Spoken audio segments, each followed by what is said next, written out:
There's a lot of messages out there now that talk about just being hard all the time.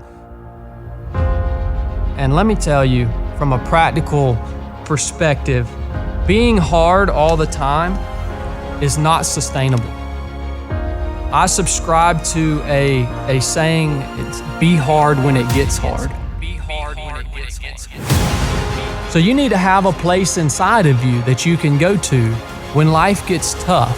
You go to that place and you get the job done. But when the job's done, you got to be able to relax. You got to be able to love your wife and your children. And not only love your wife and your children, but love the other people around you that aren't your families. What credit do we deserve if we only love those who love us? It's essential that we show those emotions, and love is the most powerful one.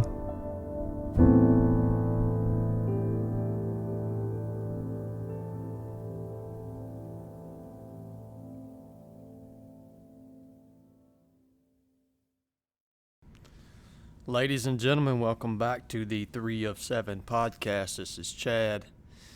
Some of you guys may have heard this clip when I posted it on my Instagram page a few weeks ago. I just wanted to break it down a little bit and talk about that concept or that mantra, be hard when it gets hard.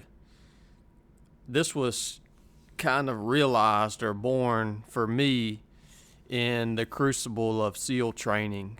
I'd see individuals around me, and most of the time they were the top performers, the former collegiate athletes or former professional athletes that we had in a class there that had set this super high standard for themselves to just be hard or be the best or be number one every single day at every evolution. And throughout first phase especially, I would watch these individuals. They had set this standard for themselves that was not sustainable. So just by nature of SEAL training, it's 6 months long. You're going to have bad days. You're going to have days where you're not going to be the best, even though you may be in the top physical condition of everyone in the class. Maybe you didn't sleep good that night before. Maybe you're dealing with a cold or some type of sickness. Maybe you're dealing with an injury. And I would watch these guys when they would come out and they'd have a bad day and they wouldn't finish first, or they wouldn't be able to take that leadership role or just that role, that level that they had set for themselves. It would crush them, because they would fall short of that standard of just being hard all the time, being the best all the time. And I realized the danger in setting a standard like that for myself. So me, as a student in Buds, I chose to kind of go a different route, and it ended up working out great for me. I considered myself the gray man. So basically what I did is every evolution, whether it was a timed run or a timed swim or whatever it may be, an obstacle course, even if I was really good at that evolution, like I was a good runner, but I would never come in first place on a run. I would always stay kind of middle of the pack. That worked out so well, number one, because it was sustainable.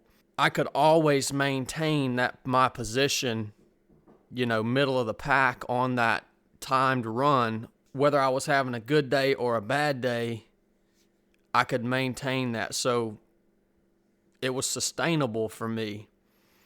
And two, because I didn't draw attention to myself. With these other guys, these top performers, that's another problem that they had to face was, when they would have a bad day, the instructors would be looking at them. So since they were always coming in first place, they were always front of the pack. When they had a bad day and they didn't come in first place, or they weren't in the front of the pack, the instructor cadre thought that they weren't giving 100% effort, when in reality they had just set an unsustainable goal for themselves. I'm not saying that you shouldn't strive to be, the best that you can possibly be each and every day.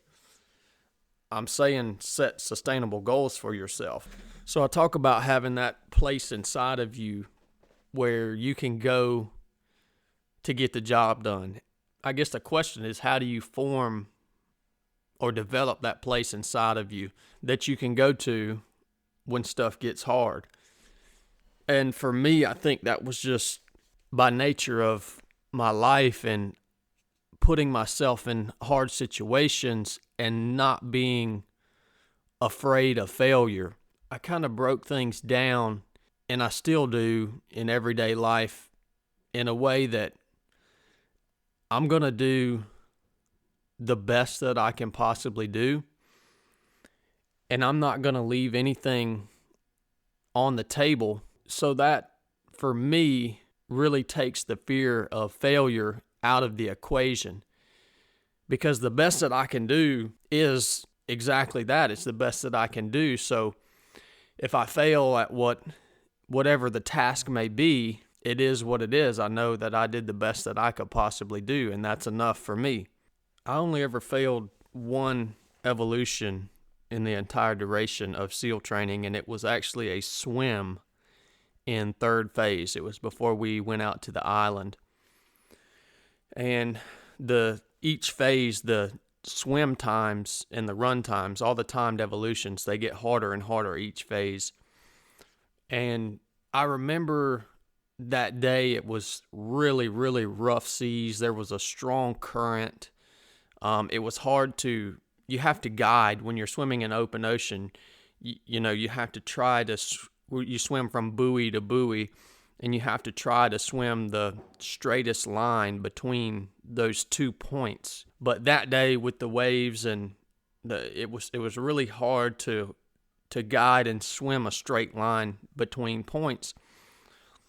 But I did the best that I could do, and it wasn't good enough, and I failed in evolution for the first time.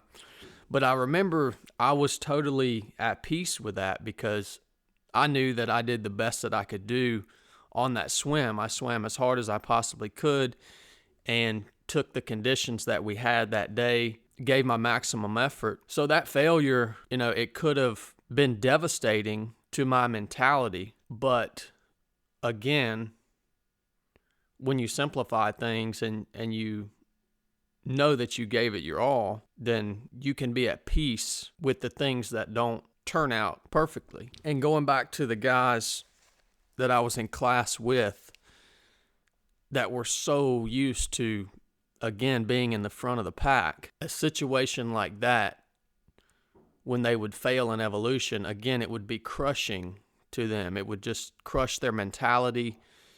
They'd get in a bad place. And again, it just goes back to setting achievable and sustainable standards for yourself. So let's talk a little bit about love. You guys hear me talk a lot about love. And this kind of goes along with the be hard when it gets hard. It's a kind of a taboo thing in society today for friends, especially men, to tell each other that they love each other. And I don't know, that's a weird thing for me. Like, there's different types of love, of course. There's a certain love that you have for your wife and your children. And there's a certain type of love that you have for your mother and your father and family members. But there's also a certain love that we share with each other as friends and brothers and sisters. And I'm always really conscious of the love that I have in my heart. And there's a Bible verse that has really stuck with me for a long time, and it's Matthew 24, verse 12, and it says, "And because iniquity shall abound, the love of many will grow cold." And I kind of see that love growing cold in our society today because, big reasons because of social media and television and all the bad stuff that we feed ourselves with every single day, and the bad things going on around us, and just the evil and the tragedy that's in the world that we live in. And not that evil and tragedy and all this stuff has been a part of the world for forever, but now I think we're all exposed to it because of media on just a level that we've never seen in all of human history. Whatever's going on around the world, we see it live. And I think that just being inundated with this kind of negativity and this evil all the time will cause your love to grow cold. It's exactly what the Bible says, and that's why I'm so conscious of the love within my heart, and what do I do to kind of nourish and foster and grow that feeling of love within myself is I tell other people that I care about, that I love them, and I'm not ashamed of it. As I was kind of growing up in the teams, watching other guys around me, guys that were my mentors, guys that I looked up to, one thing that I noticed almost immediately about my mentors and truly the best, most effective warriors that I ever knew was that they could go to a place where they could get extremely violent, and they could literally crush the enemy on any battlefield or in any situation, but they could also show compassion. They could show love, go home and spend time with their family and friends, and just be a normal dude. And guys that had that mentality, guys that had that almost that switch, they were always the most effective warriors in life and on the battlefield, and they were able to keep their family intact. They were able to keep friendships intact, and they were able to lead more effectively and efficiently in their career. So those are just a couple thoughts. Thank you guys so much for tuning in. Enough said.